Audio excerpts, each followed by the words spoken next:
11 વિષય અર્થશાસ્ત્ર એમાં ચેપ્ટર નંબર 8 આર્થિક સુધારાઓ જેને કહેવાય છે ઇકોનોમિક રિફોર્મ્સ બરાબર આર્થિક સુધારાઓ ઇકોનોમિક રિફોર્મ્સ જેને કહેવામાં આવે છે ઇંગ્લિશમાં એની સમજ મેળવવાની છે તો પ્રસ્તાવનાથી આપણે શરૂ કરીએ બરાબર પ્રસ્તાવના શું કહે છે કે ભારતીય નીતિ ઘડનારાઓ જે છે ભારતની આર્થિક નીતિઓ જે ઘડનારાઓ છે એમની સામે બે પડકાર ઊભા થયા કયા બે પડકાર એક તો સામાજિક અને આર્થિક વિકાસ બરાબર સામાજિક અને આર્થિક આ બંને જે છે એનો વિકાસ કઈ રીતે કરવો બરાબર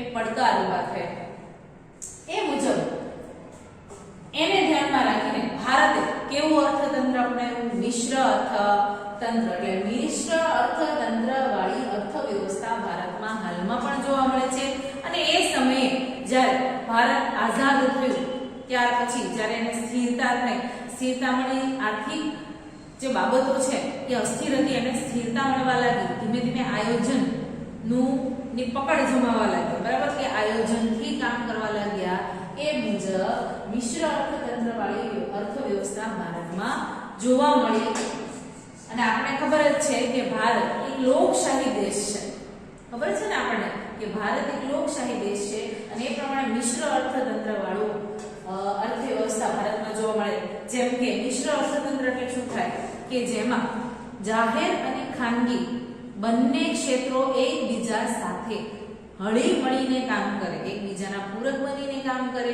નહીં કે એકબીજાની સાથે સ્પર્ધા કરે એટલે ભારતમાં કેવું છે જાહેર સાહસ હોય છે અને ખાનગી સાહસ હોય છે જ્યાં જાહેર સાહસો પોતાનું કાર્ય કરવામાં પાછળ રહી જાય છે ત્યાં ખાનગી સાહસો એમને મદદરૂપ થાય છે ખાનગી સાહસો એના ઉત્પાદનના લક્ષ્યાંકો પૂરા કરવામાં પાછળ રહી જાય તો એને જાહેર સાહસો મદદરૂપ થાય છે એટલે કહેવાનો મતલબ શું છે કે મિશ્ર અર્થતંત્ર વાળી અર્થવ્યવસ્થા ભારતમાં જોવા મળે છે બીજું કે 1947 થી 1990 ના ગાળામાં જે સમયે ભારતે આયોજનની શરૂઆત કરી બરાબર 1951 થી શરૂ કરી દીધી પણ ધીમે ધીમે 1947 થી 1990 ના ગાળામાં જે આયોજન કરવામાં આવ્યું એ આયોજન કેવું હતું અંકુશાત્મક હતું અંકુશાત્મક એટલે શું કે અંકુશો વાળું જ્યાં ત્યાં નીતિ નિયમો નિયંત્રણો એને લીધે શું થતું કે આર્થિક વિકાસને અમુક જે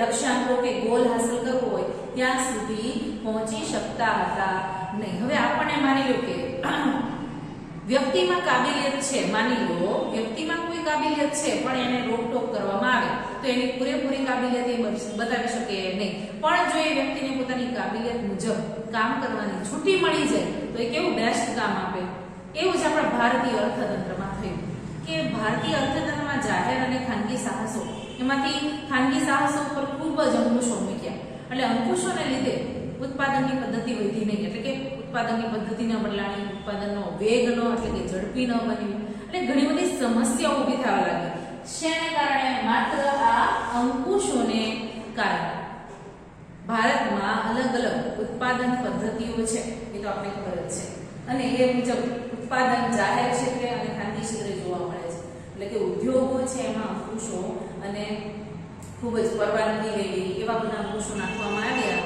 જેથી આર્થિક વિકાસને વેગ મળ્યો નહીં ધોરણ 10 માં તમે આર્થિક વિકાસનો પાઠ શીખી ગયા છો બરાબર અને ઉદારીકરણ વૈશ્વિકીકરણ ખાનગીકરણ એ વિશે તમે થોડી સમજ મેળવી ચૂક્યા તો તમને અંદાજ આવતો હશે કે અંકુશો દૂર થયા પછી ઉદારીકરણ ખાનગીકરણ અને વૈશ્વિકીકરણ આવ્યું ત્યારબાદ ભારતમાં વધારે આર્થિક વિકાસ થવા પામ્યો છે એ જ અહીંયા સમજાવવામાં આવ્યું છે કે ભારતની આર્થિક સુધારાઓની જરૂર કેમ પડી પાઠ જ છે ના આર્થિક સુધારા ક્યાં ભારતમાં કરેલા શા માટે જરૂર પડી એ ભારતની વેપાર ખુલ્લા જોઈએ એટલે કે અંકુશોને કારણે શું થયું કે આર્થિક ધ્યેયો પ્રાપ્ત કરવાની મુશ્કેલી ઊભી થઈ બીજું કે ભારતની વેપાર ખુલ્લા એટલે શું આયાત અને નિકાસ આપણે એ બાબતે ઊંચી ખાદ રહેવા પામી છે એમાં જુઓ તો આયાતો વધુ છે અને નિકાસો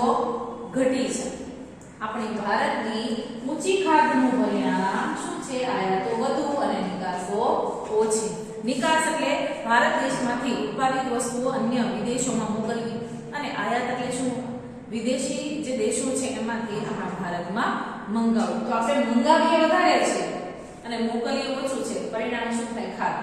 એટલે આપણને નુકસાન થાય. આપણને ખબર છે કે આપણે પાછા વિકસિત દેશોમાં જે ટેકનોલોજી યુક્ત સાધનો અને સામગ્રી છે એવું બધું મંગાવીએ, અને સામે કૃષિ પેદાશો, બાગાયતી પેદાશો, કાચી ધાતુઓ એનું નિકાસ કરીએ.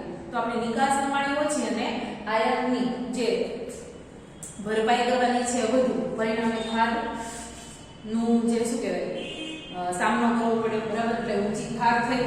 વિદેશી હુંડિયામણની કમાણીમાં પણ ખાધ જોવા મળી. એટલે નિકાસ ઓછી છે એટલે આપણે ખબર જ છે કે વિદેશી કમાણી એટલે કે હુંડિયામણ આપણી પાસે ઓછું જ હોવાનું.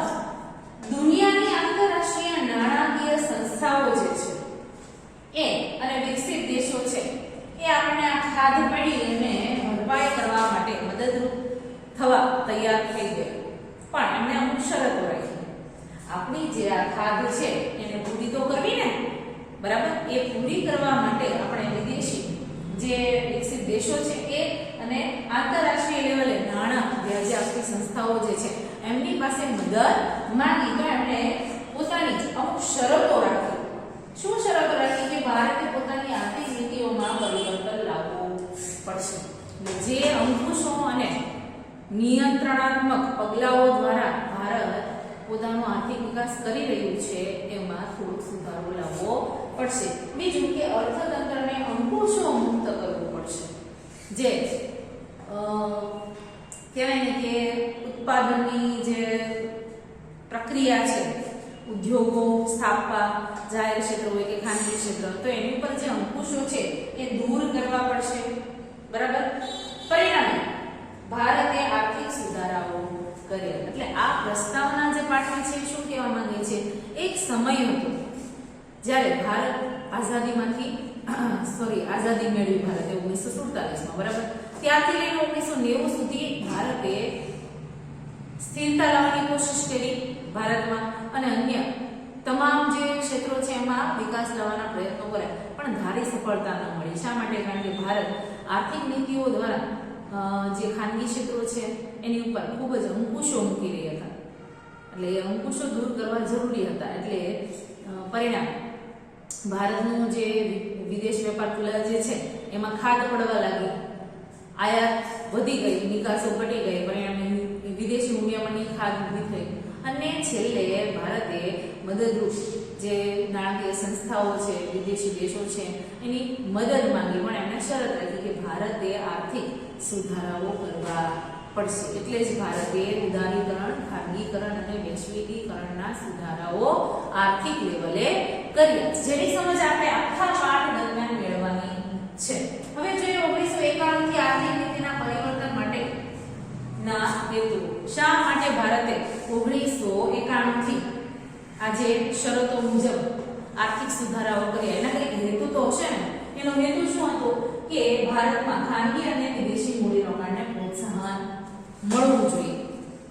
એક હેતુ એવો હતો કે ભારતમાં વિદેશી મૂડીરોકાણ વધુ થાય, ખાનગી અને વિદેશી લોકો અહીંયા આવીને પોતાના ઉદ્યોગ ધંધા સ્થાપે, તેમજ પ્રાઇવેટ માલિકોનું અસ્તિત્વ આવે, એટલે કે બજારમાં પ્રાઇવેટ પેઢીઓ, કંપનીઓ કામ કરતા થાય. બીજું કે દેશના સંસાધનોની મહત્તમ ફાળવણી અને કાર્યક્ષમ ઉપયોગ. દેશમાં પડ્યા રહેલા જે સંસાધનો છે એ સંસાધનોનો મહત્તમ ઉપયોગ થાય અને એની ફાળવણી એ રીતે કરવાની કે દરેક ક્ષેત્રોમાં એ કાર્યરત રહેવા જોઈએ. ત્રીજું છે કે રાજ્ય ખર્ચમાં ઘટાડો, જાહેર ક્ષેત્રોના ખાનગીકરણની આવક, પ્રજા કલ્યાણ માટે. રાજ્યના ખર્ચમાં ઘટાડો કરવો.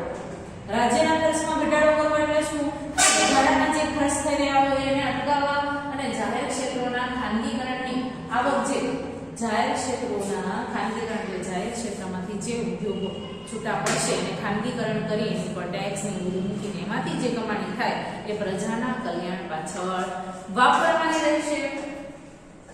ચોથું છે દેશની આવક, રોજગારી અને નિકાસ આવકોમાં વધારો કરો. દેશની આવકો વધારવી. આવકો ક્યારે વધે? કે જેમ બને એમ મૂડીરોકાણનું પ્રમાણ વધે. મૂડીરોકાણ વધે એ પ્રમાણે લોકોને શું મળે? રોજગારી મળે એટલે લોકોની આવક વધે, પરિણામે દેશની આવક વધે.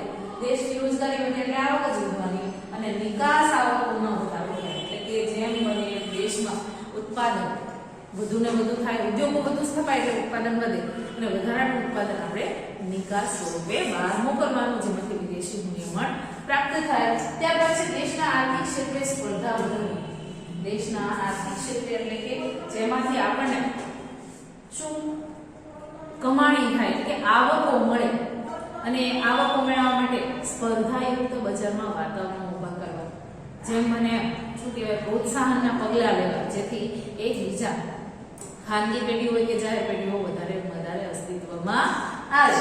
ત્યાર પછી કે લાંબે ગાળે દેશનો આર્થિક વિકાસ વૃદ્ધિ દર સાતત્યપૂર્વક આગળ વધારવો. દેશનો આર્થિક વિકાસનો વૃદ્ધિ દર જે છે એ માત્ર વાતો નહીં કરવાની કે 5% સુધી લઈ જાઓ, 7% સુધી લઈ જાઓ, પણ એમાં ખરેખર સુધારો લાવવાનો અને સાતત્યતાપૂર્વક એ લક્ષ્યાંક સુધી પહોંચવાનું રહેશે. એ મુજબ એટલે આ હેતુઓ પૂર્ણ કરવા માટે દેશમાં એટલે કે ભારત દેશમાં આર્થિક સુધારાઓ કરવામાં આવ્યા. કે આર્થિક સુધારાઓ આ ત્રણ છે. જો હેતુઓને પાર પાડવા આર્થિક નીતિના આ ત્રણ પાસાઓ છે: ઉદારીકરણ, ખાનગીકરણ અને વૈશ્વિકીકરણ. આ ત્રણે શું છે? આર્થિક સુધારા. બરાબર.